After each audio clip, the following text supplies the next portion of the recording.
सबसे पहले बात करते हैं पुणे की। जी हां, पुणे से 120 किलोमीटर दूर अंबे गांव के पास भूस्खलन के मलबे से अब तक 17 लोगों के शव निकाले जा चुके हैं। जमीन धंसने से करीब 150 से 200 लोगों के फंसे होने की आशंका जताई जा रही है। राहत और बचाव के काम के लिए एनडीआरएफ की 2 टीमें घटनास्थल पर पहुंच गई है। 2 कंट्रोल रूम बनाए गए हैं। साथ ही सीएम और डीसीएम सहित कुछ मंत्री इलाके के दौरे पर निकल गए हैं।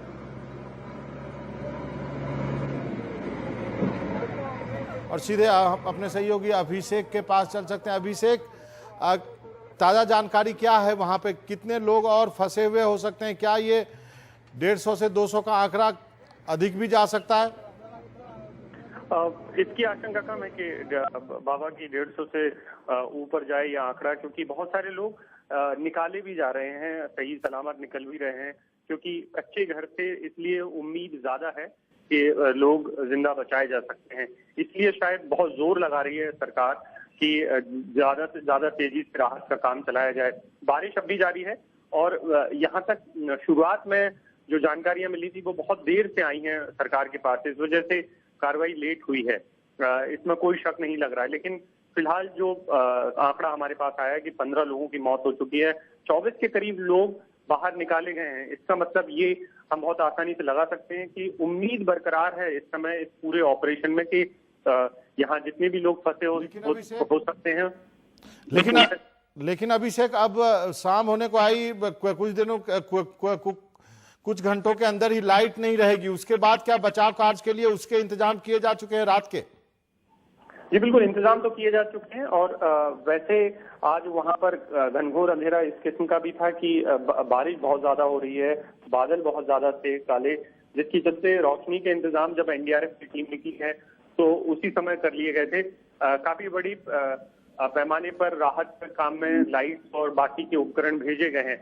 जो शुरुआत के 6-7 घंटे की जो समस्या थी वो बड़ी समस्या वहां तक सामान पहुंचाने की थी, क्योंकि जो जेसीबी मशीन है वो सिर्फ एक ही पहुंच पाई वहां पर, और उसके बाद वहां पर रास्ते और जो कठिनाइयां थी वो मलबा की थी कि उसको हटाकर कैसे रास्ता बनाया जाए। क्योंकि अगर जो भी हमारे दर्शक हैं जिन्होंने भी तस्वीरें देख पाए हैं उससे आप अंदाजा लगा सकते हैं पहाड़ के पीछे से एक बहुत बड़ा कुछ क्षण के लिए जलजला आया और वो बहता हुआ आया और उसने अपने साथ पत्थर और बड़े पैमाने पर मिट्टी लेकर आया, जिसमें पूरे घर दबते चले गए।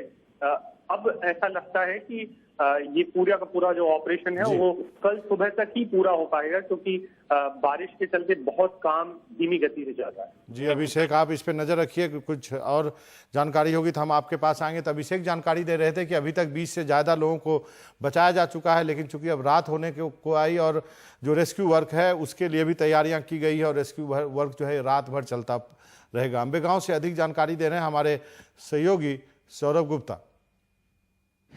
इस वक्त हम पुणे के अंबेगांव तालुका में खड़े हैं और यहाँ पे आप देख सकते हैं कि ये जो रास्ता मालिन गांव तक जाता है ये रास्ता पुलिस ब्लॉक कर दिए हैं, क्योंकि पुलिस का कहना है कि जो इतने ट्रैफिक है इस छोटे से रास्ते में, उसके वजह से जो रेस्क्यू और रिलीफ का काम है उसमें दिक्कत हो रहा है, ट्रैफिक जैम हो रहा है। मालिन गाँव जो है वो इस डैम जो आपको इन तस्वीरों में दिख रहा है उसके पीछे है और यहाँ से करीब 25 किलोमीटर की दूरी पे है।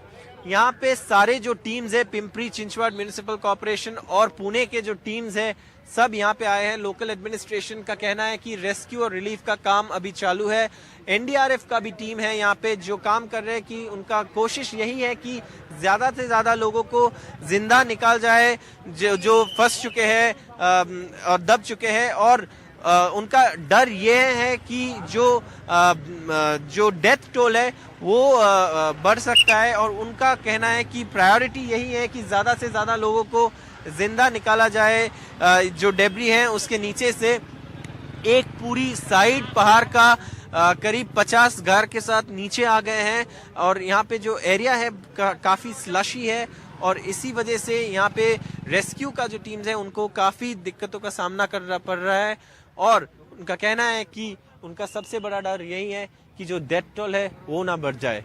कैमरा पर्सन दिनेश हराले के साथ सौरभ गुप्ता, एनडीटीवी इंडिया।